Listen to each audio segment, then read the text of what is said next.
रणवीर को मुझसे ज्यादा कोई नहीं पहचानता। उसका अगला कदम क्या होगा, I understand. Then remember what I taught you, Khalid.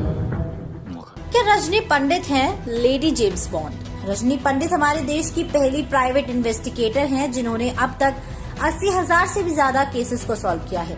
Rajni पंडित का जन्म महाराष्ट्र के पलघर में 1962 को हुआ था और रजनी के पिता उस जगह के सब इंस्पेक्टर थे। वैसे तो रजनी ने अपना करियर डिटेक्टिव एजेंसी में बनाने का कभी नहीं सोचा था, लेकिन उन्हें हमेशा से ही मिस्टीरियस और डिटेक्टिव्स की कहानियों में रुचि रही थी। रजनी ने मुंबई के रूपरल कॉलेज से अपना ग्रेजुएशन पूरा किया।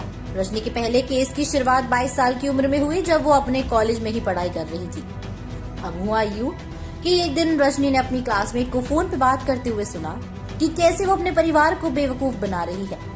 रजनी की क्लासमेट अच्छे घर से थी, लेकिन उसकी ऐसी बातें रजनी के मन में शक पैदा करने के लिए काफी थी।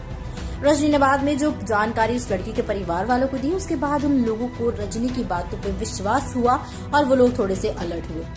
उस लड़की के परिवार वालों ने रजनी का धन्यवाद किया और कहा, आप तो एक स्पाई हो। और यही पहला इंसिडेंट था जिसने रजनी के दिमाग में डिटेक्टिव बनने का बीज बो दिया था। बता दें कि इसके बाद भी दोस्तों ऐसे बहुत सारे इंसिडेंट्स हुए थे जो कि रजनी की समझदारी की वजह से ही सॉल्व हो पाए थे। अब इन सब चीजों ने रजनी को प्रोवोक किया कि उन्हें अपना करियर एक डिटेक्टिव के रूप में ही बनाना चाहिए। रजनी बताती है कि जासूसी को लेकर जो लोगों के मन में थ्रिल आता है वो सिर्फ फिल्मों और नॉवेल्स तक ही सीमित होते हैं। इस फील्ड में बहुत रिस्क है।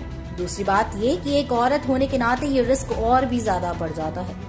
रजनी बताती है कि उनके पिता क्योंकि पुलिस में थे तो वो जानते थे कि इस फील्ड में बहुत ज्यादा रिस्क है। थोड़ी सी भी गलती होने पे लोग उंगलियां उठाने लगते हैं और इसी वजह से रजनी के पिता उनके डिटेक्टिव बनने के खिलाफ थे। हालांकि उनकी माँ उनका पूरा साथ दे रही थी और कुछ दिनों बाद उनके पिता भी राजी हो गए थे। जब रजनी ग्रेजुएशन करने के बाद एक ऑफिस में क्लर्क का काम संभालने लगी तो उसी बीच एक और इंसिडेंट हुआ जिसने उनकी डिटेक्टिव बनने की राह हमेशा के लिए खोल दी। असल में उनके ऑफिस में काम करने वाली एक औरत के घर में अचानक से चोरी हो गई और औरत को शक था कि चोरी उनकी बहू ने की है। अब रजनी को फिर एक बार डिटेक्टिव बनने का मौका मिला और उन्होंने महिला के घर के सभी लोगों के डेली रूटीन पे कुछ दिनों तक नजर बनाए रखी। इस दौरान बता दें कि रजनी ने पाया कि घर के सबसे छोटे बेटे ने ही चोरी की है। ये रजनी का पहला पेड केस था।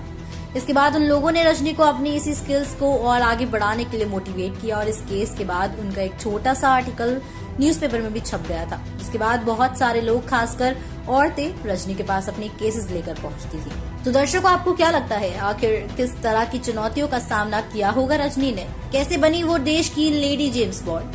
पूरी कहानी जानने के लिए बने रहिए और देखते रहिए बॉलीग्राज स्टूडियोज को। और मैं अनुष्का त्यागी फिर हाजिर होंगी एक नई वीडियो के साथ में। हमारी आज की राइटर है खयाती।